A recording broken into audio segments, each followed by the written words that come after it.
La bonne nouvelle selon Marc. Chapitre 1. Commencement de la bonne nouvelle concernant Jésus-Christ. Comme c'est écrit dans Isaïe le prophète, « Voyez, j'envoie mon messager devant ta face qui préparera ton chemin. Écoute, quelqu'un crie dans le désert, « Préparez le chemin de Jéhovah. Rendez droite ses routes. » Jean le baptiseur parut dans le désert, prêchant un baptême symbole de repentance pour le pardon des péchés. Aussi, tout le pays de Judée et tous les habitants de Jérusalem sortaient vers lui, et ils étaient baptisés par lui, dans le fleuve du Jourdain, en confessant ouvertement leurs péchés.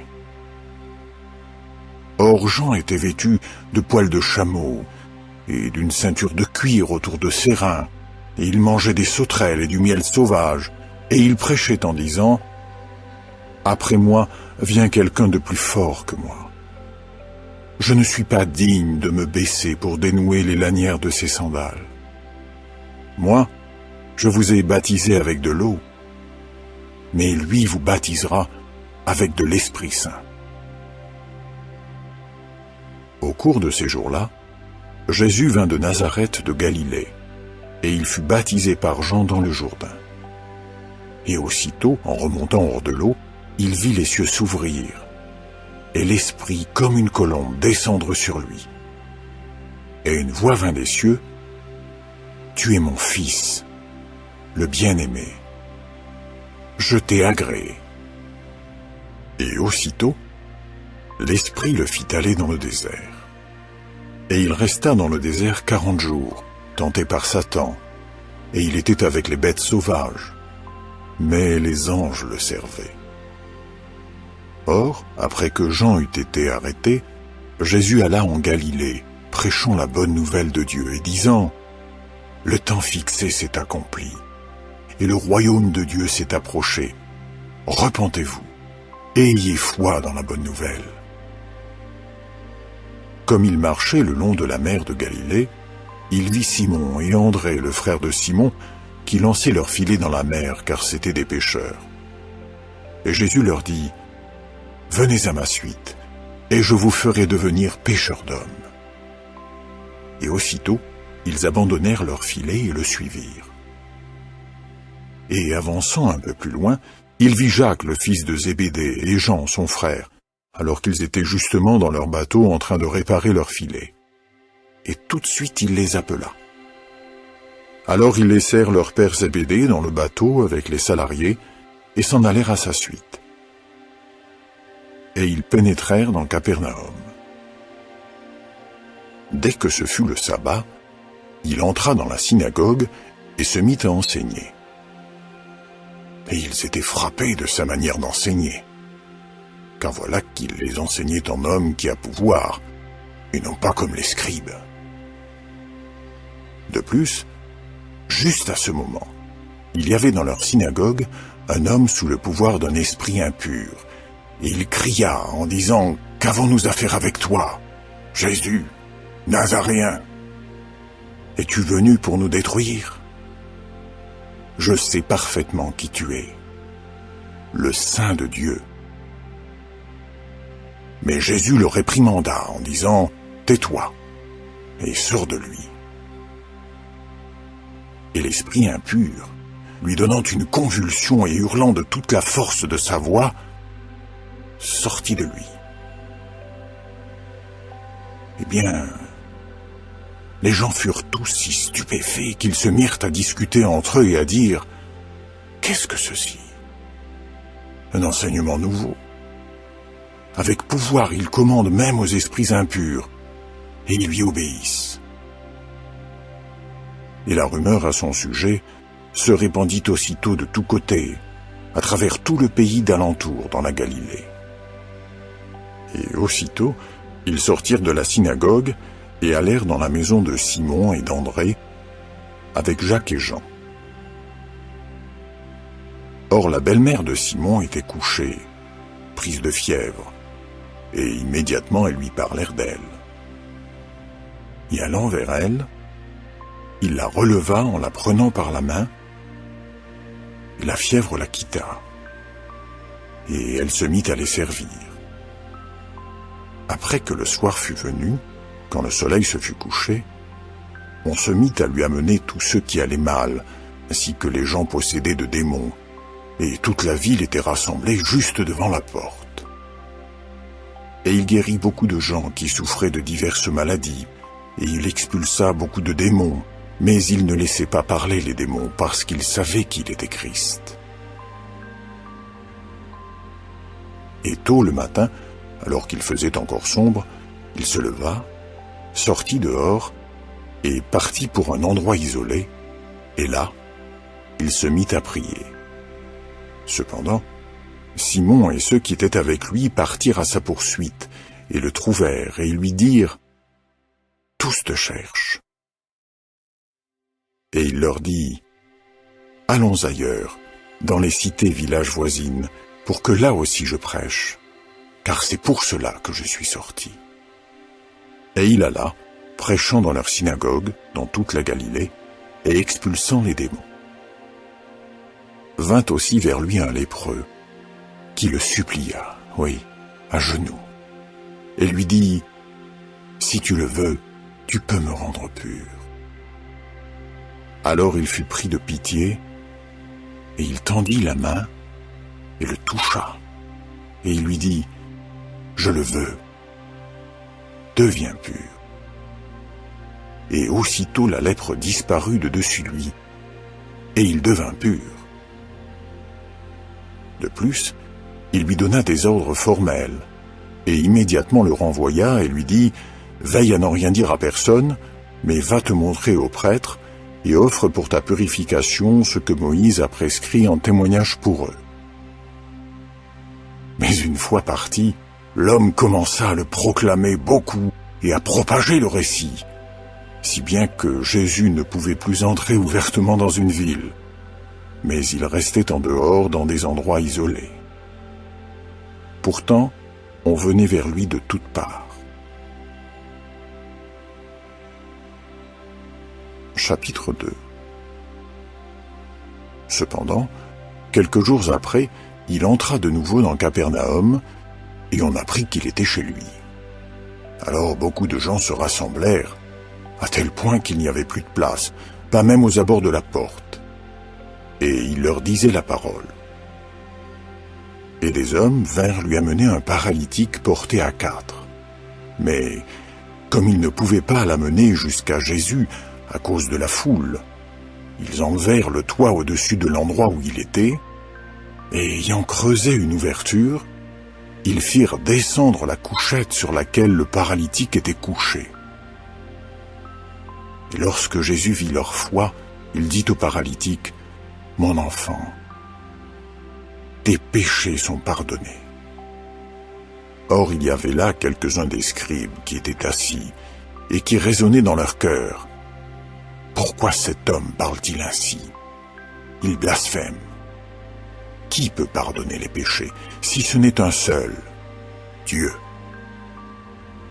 Mais Jésus, ayant discerné immédiatement par son esprit qu'ils raisonnaient ainsi en eux-mêmes, leur dit « Pourquoi faites-vous ces raisonnements dans vos cœurs? Qu'est-ce qui est plus facile? De dire au paralytique « Tes péchés sont pardonnés » ou bien de dire « Lève-toi, prends ta couchette et marche. » Mais afin que vous sachiez que le Fils de l'homme a pouvoir de pardonner les péchés sur la terre, il dit au paralytique, « Je te le dis, lève-toi, prends ta couchette et va-t'en chez toi. » Alors il se leva, prit aussitôt sa couchette et sortit devant tous, si bien que tous étaient absolument émerveillés, et ils glorifiaient Dieu en disant « Nous n'avons jamais rien vu de pareil. » Il sortit de nouveau au bord de la mer, et toute la foule venait vers lui, et il se mit à les enseigner. Mais comme il passait, il aperçut Lévi, le fils d'Alphée, assis au bureau des impôts, et il lui dit « Suis-moi ». Et se levant, il le suivit. Plus tard, il arriva qu'il était étendu à table dans sa maison, et beaucoup de collecteurs d'impôts et de pécheurs étaient étendus à table avec Jésus et ses disciples, car ils étaient nombreux, et ils se mirent à le suivre. Mais les scribes des pharisiens, quand ils virent qu'il mangeait avec les pécheurs et les collecteurs d'impôts, se mirent à dire à ses disciples, « Est-ce qu'il mange avec les collecteurs d'impôts et les pécheurs ?» En entendant cela, Jésus leur dit, « Ce ne sont pas ceux qui sont forts qui ont besoin de médecins, mais ceux qui vont mal. Je suis venu appeler non pas des justes, mais des pécheurs. » Or, les disciples de Jean et les pharisiens avaient l'habitude de jeûner. Ils vinrent donc lui dire, « Pourquoi les disciples de Jean et les disciples des pharisiens ont-ils l'habitude de jeûner, tandis que tes disciples n'ont pas l'habitude de jeûner ?» Et Jésus leur dit, « Pendant que l'époux est avec eux, les amis de l'époux ne peuvent pas jeûner, n'est-ce pas? Aussi longtemps qu'ils ont l'époux avec eux, ils ne peuvent pas jeûner. Mais des jours viendront où l'époux leur sera enlevé, et alors ils jeûneront en ce jour-là. Personne ne coud un morceau d'étoffe non rétréci à un vieux vêtement de dessus. Si on le fait, toute la force du morceau tire sur lui, le neuf sur le vieux, et la déchirure devient pire. De plus, personne ne met du vin nouveau dans de vieilles outres. Si on le fait, le vin fait éclater les outres, et le vin est perdu, ainsi que les outres. Mais on met le vin nouveau dans des outres neuves. Or, le sabbat, il arriva qu'il passait à travers les champs de céréales, et ses disciples commencèrent à faire route tout en arrachant les épis. Les pharisiens lui dirent alors, « Regarde, pourquoi font-ils le sabbat ce qui n'est pas permis ?» Mais il leur dit, « N'avez-vous donc jamais lu ce qu'a fait David quand il s'est trouvé dans le besoin et qu'il a eu faim, lui et les hommes qui étaient avec lui, comment il est entré dans la maison de Dieu, dans le récit concernant Abiatar, le prêtre en chef, et a mangé les pains de présentation qu'il n'est permis à personne de manger, les prêtres exceptés, et il en a donné aussi aux hommes qui étaient avec lui. » Il leur dit encore, « Le sabbat est venu à l'existence pour l'homme, et non l'homme pour le sabbat. C'est pourquoi le Fils de l'homme est Seigneur même du sabbat. » Chapitre 3. Il entra de nouveau dans une synagogue, et il y avait là un homme avec une main desséchée. Et il l'observait attentivement pour voir s'il allait guérir l'homme le sabbat, afin de pouvoir l'accuser. Et il dit à l'homme à la main desséchée, « Lève-toi, et viens au centre. » Puis il leur dit, « Est-il permis, le sabbat, de faire une bonne action ou de faire une mauvaise action, de sauver une âme ou de la tuer ?» Mais il gardait le silence. Et après les avoir regardés à la ronde avec indignation, profondément affligé de l'insensibilité de leur cœur, il dit à l'homme, « Tends ta main. » Et il la tendit, et sa main fut rétablie. Là-dessus, les pharisiens sortirent, et aussitôt ils se mirent à tenir conseil contre lui avec les gens du parti d'Hérode, afin de le détruire. Mais Jésus se retira avec ses disciples vers la mer, et une grande multitude venant de la Galilée et de la Judée le suivit, même de Jérusalem et de l'Idumée, et d'au-delà du Jourdain, et des alentours de Tyr et de Sidon, une grande multitude apprenant tout ce qu'il faisait, vint vers lui. Et il dit à ses disciples de toujours tenir un petit bateau à sa disposition, afin que la foule ne le presse pas, car il en avait guéri beaucoup, si bien que tous ceux qui avaient des maladies pénibles tombaient sur lui pour le toucher. Même les esprits impurs, quand ils le voyaient, se prosternaient devant lui et criaient en disant « Tu es le Fils de Dieu ». Mais bien des fois, il leur a commandé sévèrement de ne pas le faire connaître. Et il monta sur une montagne et fit venir ceux qu'il voulait, et ils allèrent vers lui. Et il forma un groupe de 12, auquel il donna aussi le nom d'apôtres, afin qu'ils restent avec lui, et afin qu'il les envoie pour prêcher, et pour avoir le pouvoir d'expulser les démons. Et le groupe de 12 qu'il forma, c'était Simon, auquel il donna aussi le surnom de Pierre, et Jacques, le fils de Zébédée, et Jean, le frère de Jacques. Il donna aussi à ceux-ci le surnom de Boanerges, qui signifie fils du tonnerre, et André, et Philippe, et Barthélemy, et Matthieu, et Thomas, et Jacques, le fils d'Alphée, et Thaddée, et Simon, le Cananéen, et Judas Iscariote, qui par la suite le livra. Et il vint dans une maison, et de nouveau la foule se réunit, si bien qu'ils ne pouvaient pas même prendre leur repas.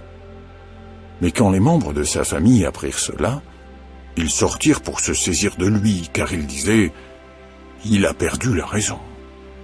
De plus, les scribes qui étaient descendus de Jérusalem disaient « Il a Béelzéboub, et c'est par le moyen du chef des démons qu'il expulse les démons. » Alors, après les avoir appelés à lui, il se mit à leur dire par des exemples. Comment Satan peut-il expulser Satan? Voyons, si un royaume se divise contre lui-même, ce royaume-là ne peut pas subsister. Et si une maison se divise contre elle-même, cette maison-là ne pourra pas subsister. De plus, si Satan s'est levé contre lui-même et s'est divisé, il ne peut pas subsister, mais il arrive à sa fin. En effet, il n'y a pas d'homme qui, étant entré dans la maison d'un homme fort, puisse piller ses affaires s'il ne lie d'abord l'homme fort. Et alors il pillera sa maison. Vraiment, je vous dis que tout sera pardonné aux fils des hommes, quels que soient les péchés et les blasphèmes qu'ils commettent, de manière blasphématoire. Cependant, quiconque blasphème contre l'Esprit Saint n'a pas de pardon pour toujours, mais il est coupable d'un péché éternel. Cela parce qu'il disait « Il a un esprit impur ». Sa mère et ses frères arrivèrent alors, et, comme il se tenait dehors, ils lui envoyèrent quelqu'un pour l'appeler. Or une foule était assise autour de lui, et on lui dit « Écoute, ta mère et tes frères dehors te cherchent. » Mais en réponse, il leur dit « Qui sont ma mère et mes frères ?» Et ayant regardé à la ronde ceux qui étaient assis en cercle autour de lui, il dit « Voyez, ma mère et mes frères. Quiconque fait la volonté de Dieu, celui-là est mon frère, et ma sœur, et ma mère. » Chapitre 4. Et il recommença à enseigner au bord de la mer. Et une très grande foule se rassembla auprès de lui, si bien qu'il monta dans un bateau et s'assit à distance sur la mer, mais toute la foule près de la mer était sur le rivage. Et il leur enseignait beaucoup de choses, par des exemples, et leur disait dans son enseignement, « Écoutez, voici que le semeur est sorti pour semer. Et comme il semait, une partie du grain est tombée le long de la route, et les oiseaux sont venus et l'ont mangé. et une autre partie est tombée sur l'endroit rocailleux où elle n'avait naturellement pas beaucoup de terre, et aussitôt elle a levé parce qu'elle n'avait pas de profondeur de terre. Mais quand le soleil s'est levé, elle a été brûlée, et parce qu'elle n'avait pas de racines, elle s'est desséchée. Et une autre partie est tombée parmi les épines, et les épines ont monté et l'ont étouffée, et elle n'a pas donné de fruits. Mais d'autres grains sont tombés sur la belle terre, et montant et croissant, ils donnaient du fruit, et ils produisaient 30 fois autant, et 60, et 100. Et il ajouta, que celui qui a des oreilles pour écouter, écoute. Or, quand il fut seul, ceux qui étaient autour de lui avec les 12 se mirent à l'interroger sur les exemples. Et il se mit à leur dire, « À vous, le saint secret du royaume de Dieu a été donné. Mais pour ceux-là qui sont dehors, toutes choses se passent en exemple, pour que, bien que regardant, ils regardent, et pourtant ne voient pas, et que bien qu'entendant, ils entendent, et pourtant n'en saisissent pas le sens, pour que jamais non plus ils ne reviennent, et que le pardon ne leur soit accordé. » De plus, il leur dit, « Vous ne connaissez pas cet exemple? Comment alors comprendrez-vous tous les autres exemples? Le semeur sème la parole. Voici donc ceux qui sont le long de la route où la parole est semée. Mais dès qu'ils l'ont entendue, Satan vient et enlève la parole qui a été semée en eux. Et pareillement, voici ceux qui sont semés sur les endroits rocailleux. Dès qu'ils ont entendu la parole, ils l'acceptent avec joie. Cependant, ils n'ont pas de racines en eux-mêmes, mais ils ne durent qu'un temps. Ensuite, dès que survient une tribulation ou une persécution à cause de la parole, ils trébuchent. Il y en a d'autres encore qui sont semés parmi les épines. Ce sont ceux qui ont entendu la parole, mais les inquiétudes de ce système de choses et le pouvoir trompeur de la richesse et les désirs pour les autres choses s'introduisent et étouffent la parole, et elle devient stérile. Enfin, ceux qui ont été semés sur la belle terre, ce sont ceux qui écoutent la parole, et la reçoivent favorablement, et portent du fruit 30 fois autant, et 60, et 100. Puis il leur dit, « On n'apporte pas une lampe pour la mettre sous un panier à mesurer, ou sous un lit, n'est-ce pas? On la porte pour la mettre sur un porte-lampe, n'est-ce pas? Car il n'y a rien de caché si ce n'est pour être mis au jour. Rien ne s'est trouvé soigneusement dissimulé que pour paraître au grand jour. Qui a des oreilles pour écouter, qu'il écoute. » Il leur dit encore, « Faites attention à ce que vous entendez. C'est avec la mesure dont vous mesurerez qu'il sera mesuré pour vous. Oui, il vous sera encore ajouté. Car celui qui a, on lui donnera davantage. Mais celui qui n'a pas, même ce qu'il a lui sera enlevé. » Il dit encore, « Il en est du royaume de Dieu comme lorsqu'un homme jette la semence sur la terre. Et il dort la nuit, et il se lève le jour, et la semence germe et grandit sans qu'il sache comment. D'elle-même, la terre porte du fruit progressivement, d'abord le brin d'herbe, puis l'épi, enfin le grain complètement formé dans l'épi, mais dès que le fruit le permet, il fait passer la faucille parce que le temps de la moisson est arrivé. » Il dit encore, « À quoi comparerons-nous le royaume de Dieu? Ou par quel exemple le représenterons-nous? Il est semblable à un grain de moutarde qui, lorsqu'on l'a semé sur la terre, était la plus petite de toutes les semences qui sont sur la terre. Mais lorsqu'il a été semé, il monte et devient plus grand que toutes les autres plantes potagères et produit de grandes branches, si bien que les oiseaux du ciel peuvent loger sous son ombre. » C'est donc par beaucoup d'exemples de ce genre qu'il leur disait la parole, dans la mesure où ils étaient capables d'écouter. En effet, il ne leur parlait pas sans exemple, mais en particulier, il expliquait tout à ses disciples. Et ce jour-là, quand le soir fut venu, il leur dit « Passons sur l'autre rive ». Et après qu'ils eurent renvoyé la foule, ils le prirent dans le bateau, comme il était, et il y avait d'autres bateaux avec lui. Alors une violente tempête de vent se déchaîna, et les vagues se jetaient dans le bateau, de sorte que le bateau était sur le point d'être rempli. Mais lui, il était à la poupe, dormant sur un oreiller. Ils le réveillèrent donc et lui dirent « Enseignant, tu ne te soucies pas que nous soyons sur le point de périr ?» Et il se réveilla et réprimanda le vent et dit à la mer « Silence, tais-toi !» Et le vent tomba, et un grand calme se fit. Alors il leur dit « Pourquoi êtes-vous craintifs? N'avez-vous pas encore de foi ?» Mais ils éprouvaient une peur extraordinaire, et ils se disaient l'un à l'autre, « Qui donc est-il celui-là?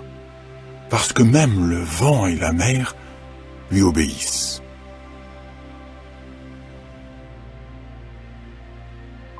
Chapitre 5. Eh bien, ils arrivèrent sur l'autre rive de la mer, dans le pays des Géraséniens. Et aussitôt, après qu'il fut sorti du bateau, un homme, sous le pouvoir d'un esprit impur, vint à sa rencontre, sortant du milieu des tombes de souvenirs.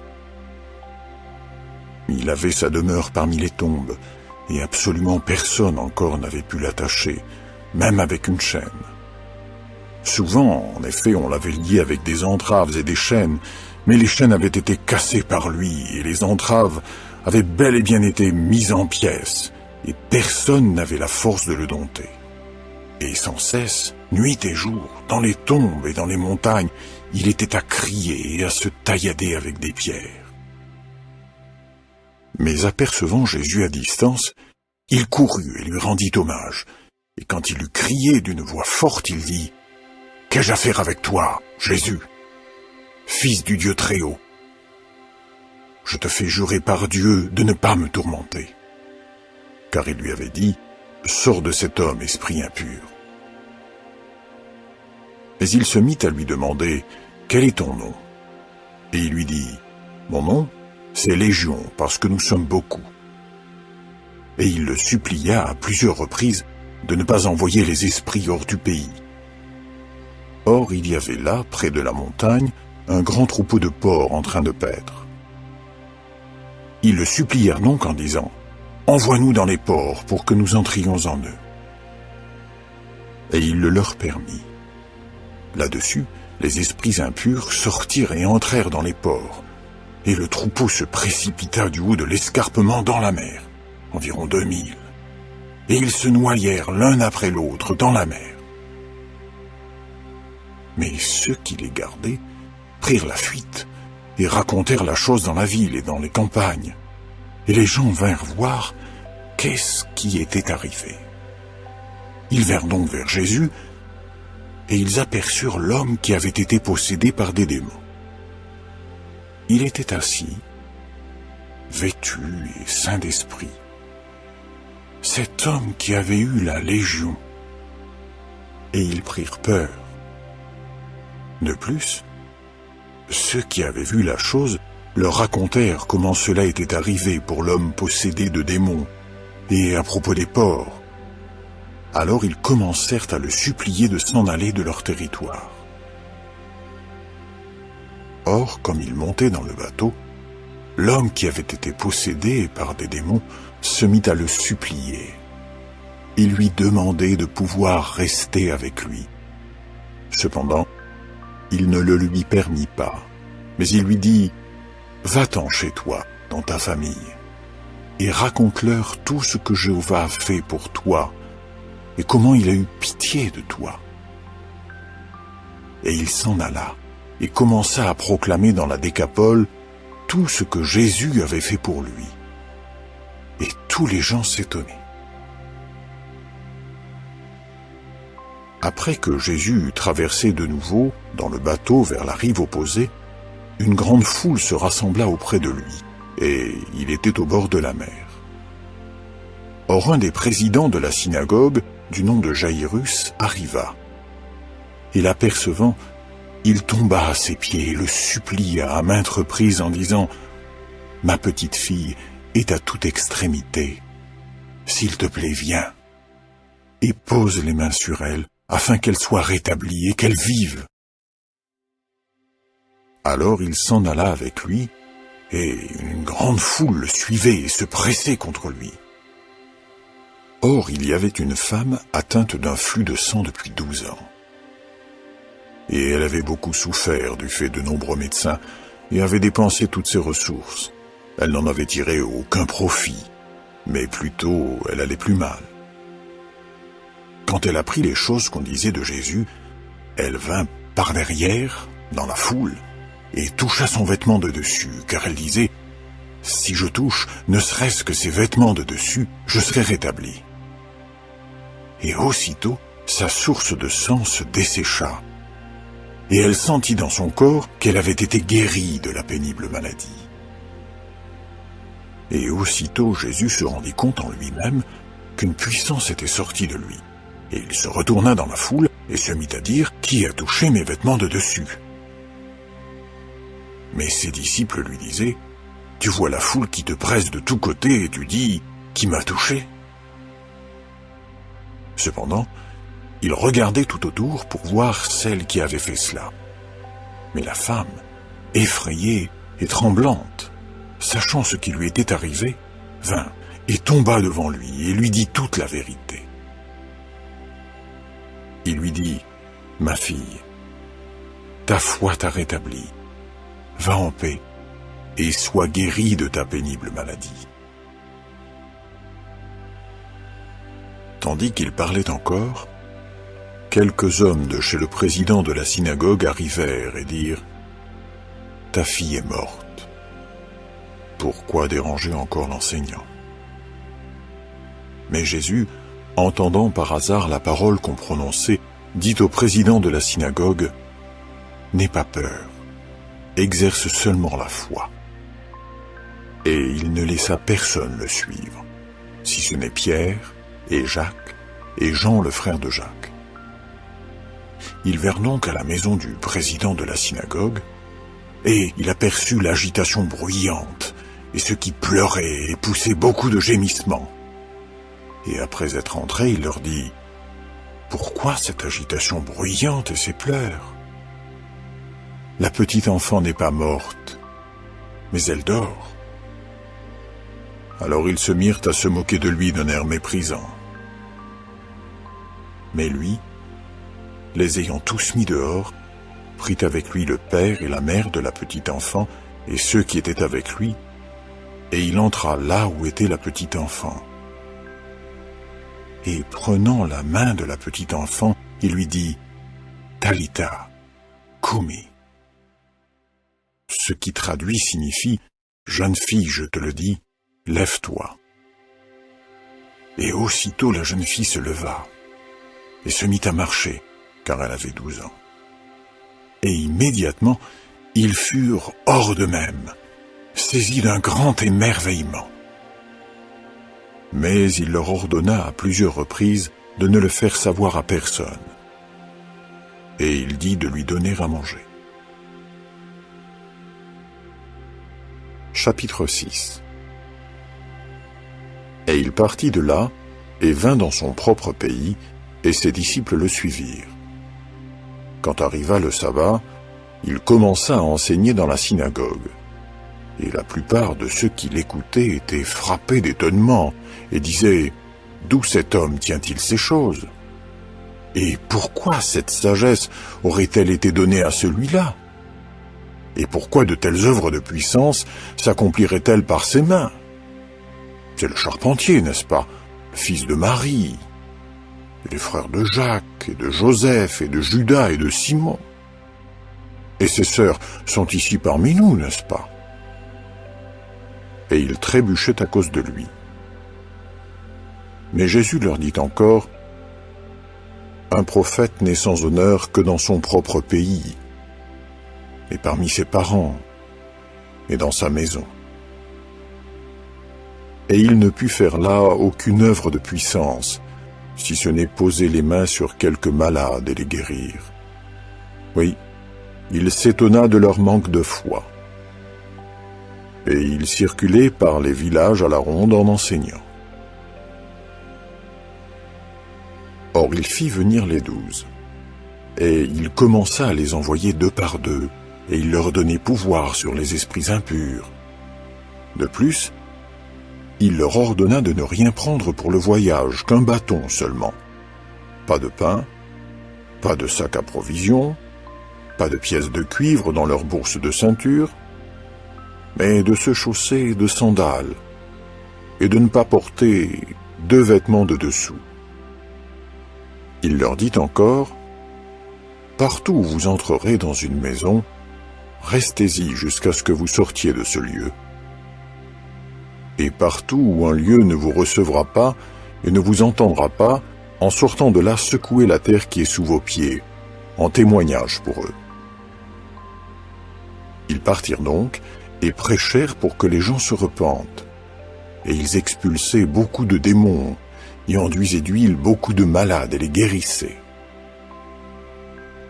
Or cela parvint aux oreilles du roi Hérode, car le nom de Jésus devenait public, et on disait « Jean le baptiseur a été relevé d'entre les morts, et voilà pourquoi les œuvres de puissance opèrent en lui. » Mais d'autres disaient « C'est Élia ». D'autres encore disaient « C'est un prophète comme l'un des prophètes ». Mais quand Hérode apprit cela, il se mit à dire « Ce Jean que j'ai décapité, celui-là a été relevé. » Car Hérode lui-même avait envoyé arrêter Jean et l'avait lié en prison à cause d'Hérodiade, la femme de Philippe, son frère, parce qu'il l'avait épousée.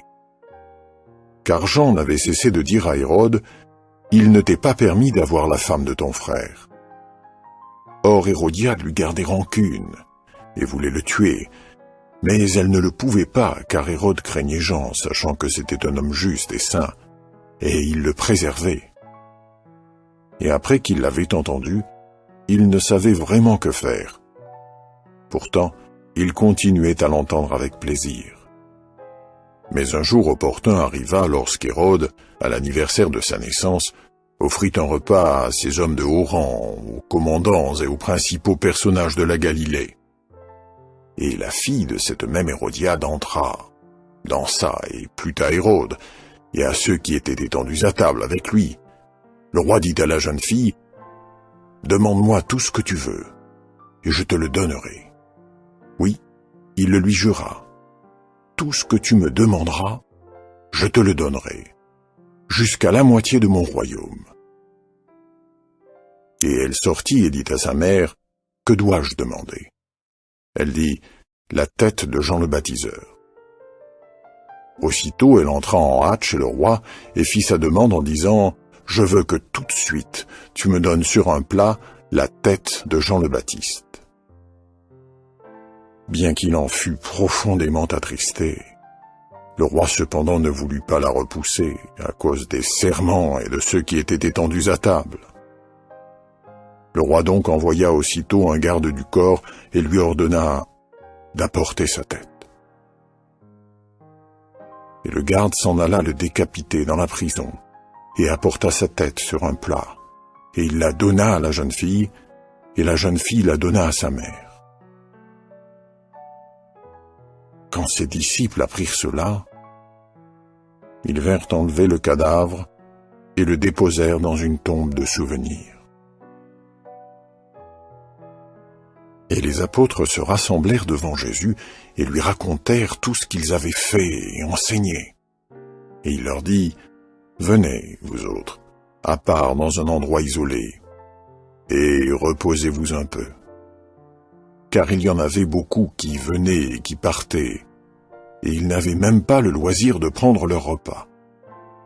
Ils partirent donc dans le bateau, seuls, pour un endroit isolé. Mais les gens les virent s'en aller, et beaucoup l'apprirent, et de toutes les villes on accourut là-bas à pied, et on les devança.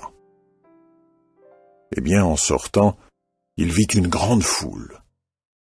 Mais il fut pris de pitié pour eux, parce qu'ils étaient comme des brebis sans berger. Et il commença à leur enseigner beaucoup de choses. Déjà l'heure se faisait tardive, et ses disciples s'avancèrent vers lui et se mirent à dire « L'endroit est isolé, et l'heure est déjà tardive. Renvoie-les pour qu'ils aillent dans les campagnes et les villages à la ronde s'acheter de quoi manger. » En réponse, il leur dit « Donnez-leur vous-même à manger. » Mais ils lui dirent « Nous faudra-t-il aller acheter pour 200 deniers de pain et les donner à manger aux gens ?» Il leur dit « Combien de pain avez-vous ? Allez voir. » Après s'en être assurés, ils dirent « 5 et aussi 2 poissons. » Et il ordonna à tous les gens de s'étendre par groupes sur l'herbe verte. Et ils s'allongèrent par groupes de 100 et de 50. Prenant alors les 5 pains et les 2 poissons, il leva les yeux vers le ciel et dit une bénédiction. Et il rompit les pains et se mit à les donner à ses disciples pour qu'ils les placent devant les gens. Et il partagea les 2 poissons pour tous. Ainsi tous mangèrent et furent rassasiés.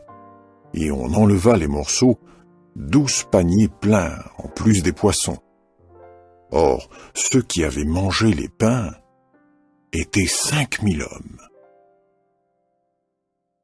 Et aussitôt il obligea ses disciples à monter dans le bateau et à le précéder sur la rive opposée, vers Bethsaïda, pendant que lui-même renverrait la foule. Mais après leur avoir dit adieu, il s'en alla dans une montagne pour prier. Or, le soir étant venu, le bateau était au milieu de la mer, mais lui était seul à terre. Et quand il vit qu'ils étaient malmenés dans leurs efforts pour ramer, car le vent leur était contraire, vers la 4e veille de la nuit, il vint vers eux, marchant sur la mer, mais il voulait les dépasser. En le voyant marcher sur la mer, ils pensèrent « C'est une apparition », et ils poussèrent des cris, car ils le voyaient tous et étaient troublés. Mais aussitôt il parla avec eux, et il leur dit « Prenez courage, c'est moi, n'ayez pas peur. » Et il monta auprès d'eux dans le bateau, et le vent tomba. Alors ils furent extrêmement stupéfaits en eux-mêmes, car ils n'avaient pas compris la signification des pains, mais leur cœur était lent à comprendre. Quand ils eurent traversé jusqu'à terre, ils vinrent à Génézareth et mouillèrent près de là. Mais dès qu'ils furent sortis du bateau, les gens le reconnurent, et ils coururent çà et là dans toute cette région, et commencèrent à transporter sur des couchettes ce qui allait mal là où on entendait dire qu'il était. Et partout où il entrait, dans les villages ou dans les villes, ou dans les campagnes, on mettait les malades sur les places de marché, et il le suppliait de leur laisser toucher, ne serait-ce que la frange de son vêtement de dessus. Et tous ceux qui la touchaient étaient rétablis. Chapitre 7. Or les pharisiens et quelques-uns des scribes qui étaient venus de Jérusalem se rassemblèrent auprès de lui. Et quand ils virent certains de ses disciples prendre leur repas avec des mains souillées, c'est-à-dire non lavées, car les pharisiens et tous les juifs ne mangent pas sans s'être lavé les mains jusqu'au coude, tenant ferme la tradition des hommes d'autrefois, et au retour du marché, ils ne mangent pas sans s'être purifiés par des aspersions. Il y a beaucoup d'autres traditions qu'ils ont reçues pour les tenir fermes. Baptême des coupes et des cruches et des récipients de cuivre. Donc, ces pharisiens et ces scribes lui demandèrent « Pourquoi tes disciples ne se conduisent-ils pas selon la tradition des hommes d'autrefois?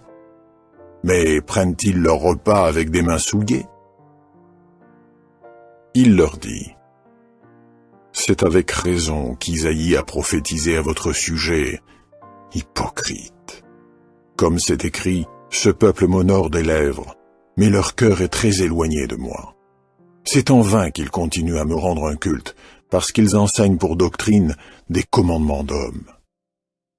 Laissant le commandement de Dieu, vous tenez ferme la tradition des hommes.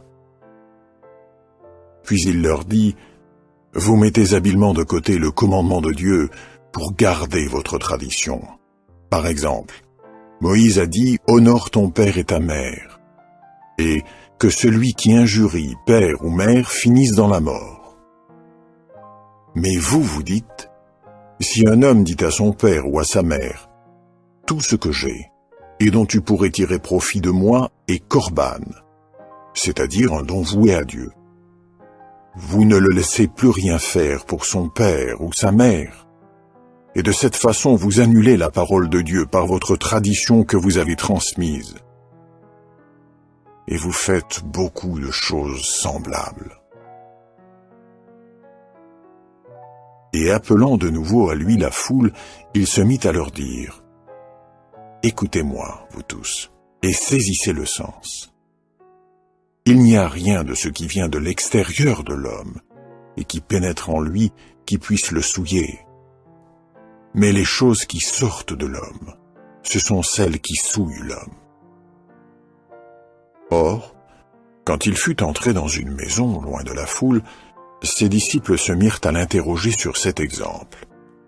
Et il leur dit, « Êtes-vous, vous aussi, sans intelligence comme eux? Ne comprenez-vous pas que rien de ce qui vient de l'extérieur et qui pénètre dans l'homme ne peut le souiller, puisque cela pénètre non pas dans son cœur, mais dans ses intestins, puis s'en va dans la fosse des anses. Ainsi, il déclarait purs tous les aliments. Il dit encore, « Ce qui sort de l'homme, voilà ce qui souille l'homme. Car c'est de l'intérieur, du cœur des hommes, que sortent les raisonnements mauvais. Fornication, vol, meurtre, adultère, convoitise, actes de méchanceté, tromperie, dérèglement, œil envieux, blasphème, orgueil, folie. Toutes ces choses mauvaises sortent du dedans et souillent l'homme. » De là, il se leva et s'en alla dans le territoire de Tyr et de Sidon. Et il entra dans une maison, et il ne voulait pas que quelqu'un l'apprenne. Cependant, il ne put passer inaperçu. Mais aussitôt une femme, dont la petite fille avait un esprit impur, entendit parler de lui et vint se prosterner à ses pieds. La femme était une Grecque, une Syrophénicienne d'origine, et elle lui demandait d'expulser le démon hors de sa fille. Mais il lui disait, « Laisse d'abord les enfants se rassasier, car ce n'est pas bien de prendre le pain des enfants et de le jeter aux petits chiens. » En réponse, cependant, elle lui dit, « Oui, monsieur, et pourtant les petits chiens sous la table mangent des miettes des petits enfants. » Alors il lui dit, « Parce que tu as dit cela, va. Le démon est sorti de ta fille. » Elle s'en alla donc chez elle et trouva la petite enfant étendue sur le lit, et le démon sortit. Or, revenant du territoire de Tyr, il se rendit par Sidon vers la mer de Galilée et passa au milieu du territoire de la Décapole. Ici, on lui amena un homme qui était sourd et avait un empêchement de la langue, et on le supplia de poser la main sur lui. Et il le prit hors de la foule, à part, et mit ses doigts dans les oreilles de l'homme, et après avoir craché, il lui toucha la langue, et, levant les yeux vers le ciel, il soupira profondément et lui dit « Ephata », c'est-à-dire « Ouvre-toi ». Eh bien, ses oreilles s'ouvrirent, et le lien de sa langue se dénoua, et il se mit à parler normalement. Là-dessus, il leur commanda de ne rien dire à personne. Mais plus il le leur commandait, plus ils proclamaient la chose. Oui, ils étaient frappés d'une façon tout à fait extraordinaire, et ils disaient « Il a bien fait toutes choses. Il fait même entendre les sourds et parler les muets. » Chapitre 8. En ces jours-là, alors qu'il y avait de nouveau une grande foule et qu'ils n'avaient rien à manger, il fit venir les disciples et leur dit « J'ai pitié de cette foule, parce que voilà déjà 3 jours qu'ils restent près de moi et ils n'ont rien à manger. Et si je les renvoie chez eux à jeun, ils défailliront en route. En effet, certains d'entre eux sont de loin. » Mais ses disciples lui répondirent « D'où quelqu'un pourra-t-il, ici, dans un endroit isolé, rassasier de pain ces gens ?» Pourtant, il leur demandait « Combien de pain avez-vous » Ils dirent « 7. » Et il ordonna à la foule de s'étendre par terre, et il prit les 7 pains, rendit grâce, les rompit, et se mit à les donner à ses disciples pour les servir, et ils les servirent à la foule. Ils avaient aussi quelques petits poissons, et après avoir béni les poissons, il leur dit de servir ceux-ci également. Ils mangèrent donc, et furent rassasiés, et on enleva les restes des morceaux, 7 pleins paniers à provisions. Pourtant, il y avait environ 4000 hommes. Finalement, il les renvoya, et aussitôt il monta dans le bateau avec ses disciples et vint dans la région de Dalmanutha. Ici, les pharisiens sortirent et commencèrent à discuter avec lui, réclamant de lui, pour le mettre à l'épreuve, un signe qui vienne du ciel.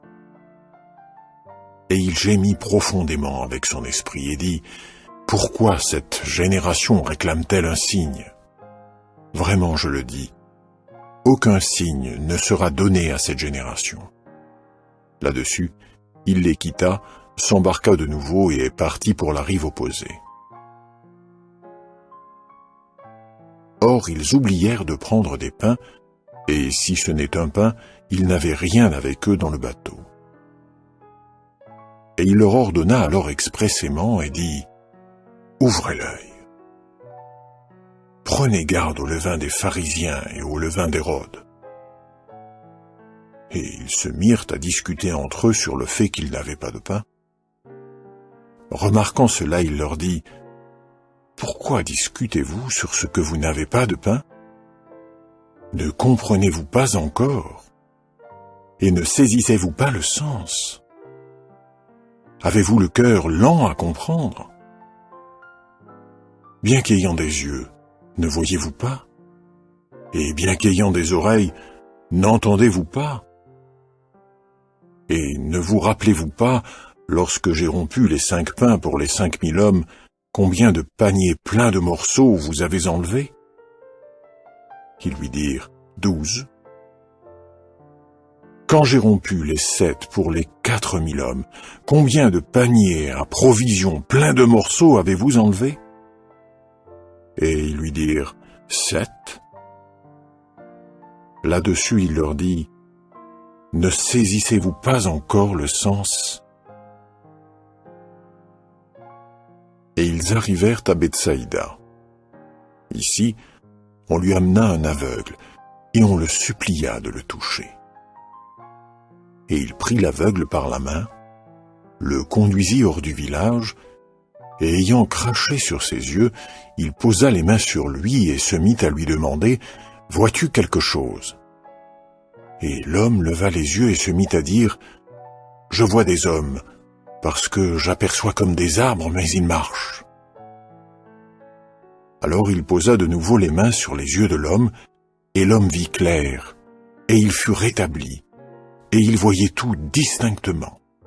Il le renvoya donc chez lui en disant « Mais n'entre pas dans le village. » Jésus et ses disciples partirent alors pour les villages de Césarée de Philippe. Et en chemin, il interrogeait ses disciples en leur disant Qui les hommes disent-ils que je suis ? Ils lui dirent, Jean le Baptiste, et d'autres Élia, d'autres encore un des prophètes. Et il leur posa la question, mais vous, qui dites-vous que je suis ?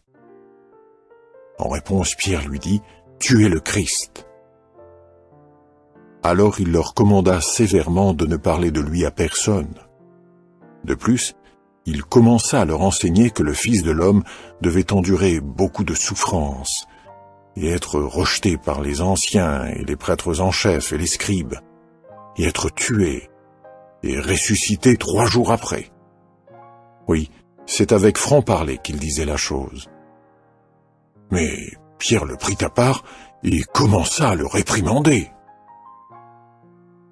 Il se tourna, regarda ses disciples, et réprimanda Pierre et dit, « Passe derrière moi, Satan, parce que tu penses non pas les pensées de Dieu, mais celles des hommes. »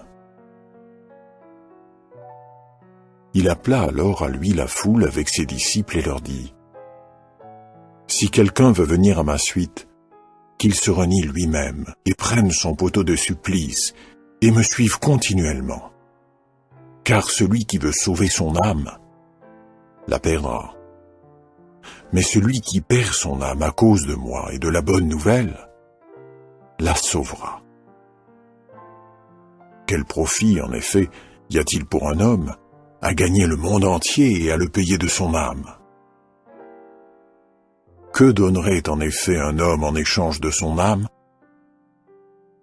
Car celui qui prend honte de moi et de mes paroles dans cette génération adultère et pécheresse, le Fils de l'homme aussi aura honte de lui, quand il arrivera dans la gloire de son Père avec les saints anges. Chapitre 9. De plus, il leur dit, « Vraiment, je vous le dis, il y en a quelques-uns de ceux qui se tiennent ici qui ne goûteront pas la mort, non, avant d'avoir vu d'abord le royaume de Dieu déjà venu dans la puissance. » 6 jours plus tard, donc, Jésus prit avec lui Pierre et Jacques et Jean, et il les emmena dans une haute montagne, à part, seul. Et il fut transfiguré devant eux, et ses vêtements de dessus devinrent étincelants, très blancs, tellement qu'aucun nettoyeur de vêtements sur terre ne pourrait les blanchir ainsi. De plus, Élia avec Moïse leur apparurent, et ils s'entretenaient avec Jésus. Et Pierre dit alors à Jésus, « Rabbi, c'est une excellente chose que nous soyons ici. Dressons donc 3 tentes, une pour toi, et une pour Moïse, et une pour Élia. » En fait, ils ne savaient que dire, car ils étaient saisis de frayeur. Et un nuage se forma qui les couvrit de son ombre. Et une voix vint du nuage. « Celui-ci est mon fils, le bien-aimé. Écoutez-le. » Soudain, cependant, ils regardèrent tout autour et ne virent plus personne avec eux, excepté Jésus, seul. Comme ils descendaient de la montagne, il leur ordonna expressément de ne raconter à personne ce qu'ils avaient vu, si ce n'est quand le Fils de l'homme serait ressuscité d'entre les morts.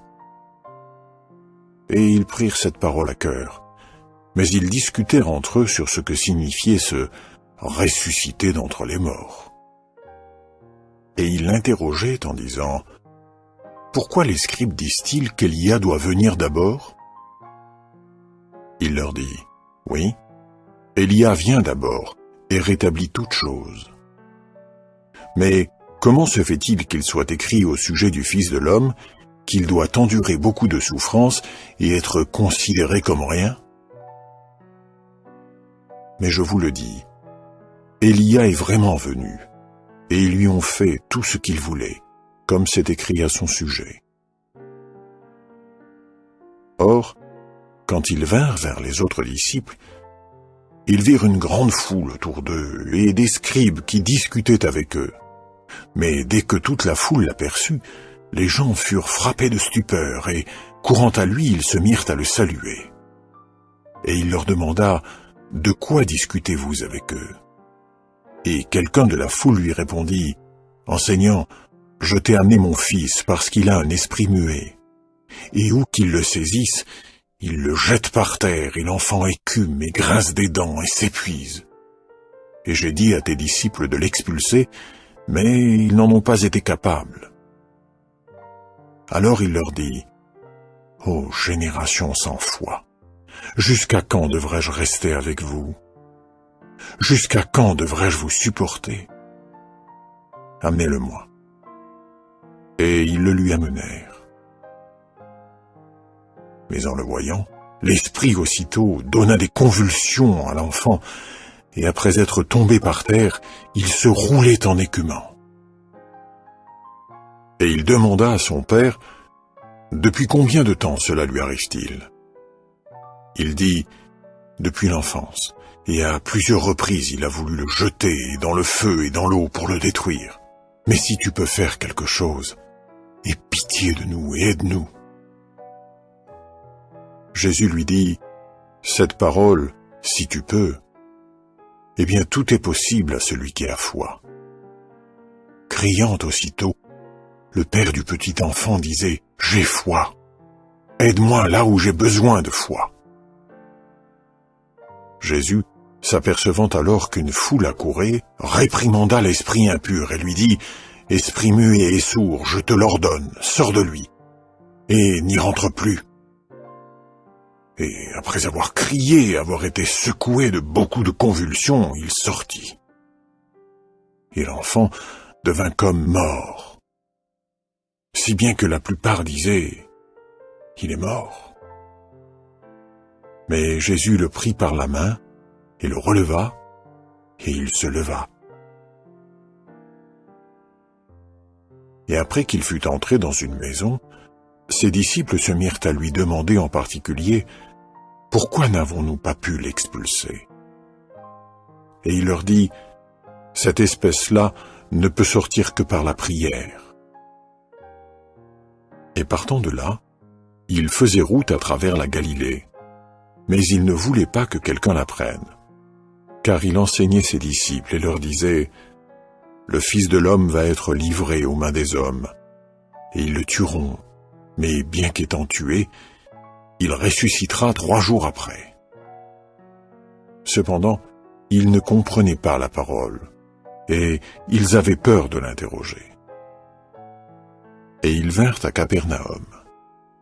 Or, quand il fut dans la maison, il leur posa la question, De quoi discutiez-vous en route? Ils gardaient le silence, car en route, ils avaient discuté entre eux pour savoir qui était le plus grand.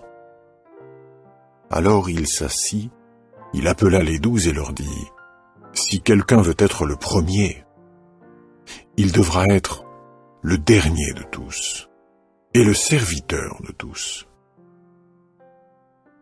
Et il prit un petit enfant, le plaça au milieu d'eux, mit ses bras autour de lui et leur dit, Qui reçoit un de ces petits enfants à cause de mon nom, me reçoit. Et qui me reçoit, reçoit non pas moi seulement, mais aussi celui qui m'a envoyé. Jean lui dit, Enseignant, nous avons vu un certain homme expulser des démons en se servant de ton nom, et nous avons essayé de l'en empêcher, parce qu'il ne nous accompagnait pas. Mais Jésus dit, N'essayez pas de l'en empêcher, car il n'y a personne qui fasse une œuvre de puissance à cause de mon nom, et puisse vite m'injurier. Car qui n'est pas contre nous, est pour nous. Car quiconque vous donne à boire une coupe d'eau pour la raison que vous appartenez à Christ, vraiment je vous le dis, il ne perdra en aucune façon sa récompense. Mais qui fait trébucher un de ces petits qui croient, mieux vaudrait pour lui qu'on lui ait mis autour du cou une de ces meules de moulin que font tourner les ânes et qu'on l'ait bel et bien jeté à la mer. Et si jamais ta main te fait trébucher, coupe-la. Mieux vaut pour toi entrer dans la vie estropiée que de t'en aller avec 2 mains dans la géhenne, dans le feu qu'il est impossible d'éteindre. Et si ton pied te fait trébucher, coupe-le. Mieux vaut pour toi entrer dans la vie boiteux que d'être jeté avec 2 pieds dans la géhenne. Et si ton œil te fait trébucher, jette-le. Mieux vaut pour toi entrer borgne dans le royaume de Dieu que d'être jeté avec 2 yeux dans la géhenne, où leurs larves ne meurent pas et le feu ne s'éteint pas. Car tout homme doit être salé par le feu. Le sel est excellent, mais si jamais le sel perd sa force, avec quoi l'assaisonnerez-vous? Ayez du sel en vous-même, et soyez en paix entre vous. Chapitre 10. De là, il se leva et vint aux frontières de la Judée, et de l'autre côté du Jourdain, et de nouveau des foules se rassemblèrent auprès de lui. Et comme il le faisait d'habitude, de nouveau il les enseignait. Des pharisiens s'avancèrent alors, et pour le mettre à l'épreuve, ils l'interrogeaient pour savoir s'il est permis à un homme de divorcer d'avec sa femme. En réponse, il leur dit, « Qu'est-ce que Moïse vous a commandé ?» Ils dirent, « Moïse a permis d'écrire un acte de renvoi et de divorcer d'avec elle. » Mais Jésus leur dit, « C'est à cause de votre dureté de cœur qu'il vous a écrit ce commandement. Cependant, dès le commencement de la création, il les fit mâles et femelles. À cause de cela, l'homme quittera son père et sa mère, et les 2 seront une seule chair, si bien qu'ils ne sont plus 2, mais une seule chair. Donc, ce que Dieu a attelé au même joug, que l'homme ne le sépare pas. » Quand ils furent de nouveau dans la maison, les disciples se mirent à l'interroger là-dessus. Et il leur dit, « Quiconque divorce d'avec sa femme et se marie avec une autre, commet l'adultère contre elle. Et si jamais une femme, après avoir divorcé d'avec son mari, épouse un autre homme, elle commet l'adultère. » Or des gens lui amenaient des petits-enfants pour qu'il les touche. Mais les disciples les réprimandèrent. En voyant cela, Jésus fut indigné et leur dit, « Laissez les petits-enfants venir vers moi. N'essayez pas de les en empêcher, car c'est à leurs pareils qu'appartient le royaume de Dieu. Vraiment, je vous le dis, quiconque ne reçoit pas le royaume de Dieu comme un petit enfant n'y entrera en aucune manière. » Et il prit les enfants dans ses bras et se mit à les bénir en posant les mains sur eux. Et comme il sortait pour se mettre en route, un certain homme accourut et tomba à genoux devant lui, et lui posa la question, « Bon enseignant, que dois-je faire pour hériter de la vie éternelle ?» Jésus lui dit, « Pourquoi m'appelles-tu bon? Personne n'est bon, si ce n'est un seul, Dieu. Tu connais les commandements. N'assassine pas, ne commets pas d'adultère, ne vole pas, ne porte pas de faux témoignages, ne spolie personne, honore ton père et ta mère. » L'homme lui dit, « Enseignant, tous ces commandements je les ai gardés depuis ma jeunesse. » Jésus le regarda et éprouva de l'amour pour lui, et il lui dit, « Une chose te manque. Va, vends tout ce que tu as, et donne aux pauvres, et tu auras un trésor dans le ciel, puis viens, suis-moi. » Mais l'homme s'assombrit à cette parole, et s'en alla tout triste, car il avait beaucoup de propriétés. Après avoir regardé tout autour, Jésus dit à ses disciples, « Comme il sera difficile à ceux qui ont de l'argent d'entrer dans le royaume de Dieu. » Les disciples étaient tout surpris de ces paroles. Alors Jésus leur dit de nouveau, « Mes enfants, comme il est difficile d'entrer dans le royaume de Dieu. Il est plus facile à un chameau de passer par le trou d'une aiguille qu'à un riche d'entrer dans le royaume de Dieu. » Ils n'en étaient que plus frappés et lui dirent, « Qui donc peut être sauvé ?» Les regardant bien en face, Jésus dit, « Aux hommes c'est impossible, mais non à Dieu, car tout est possible à Dieu. »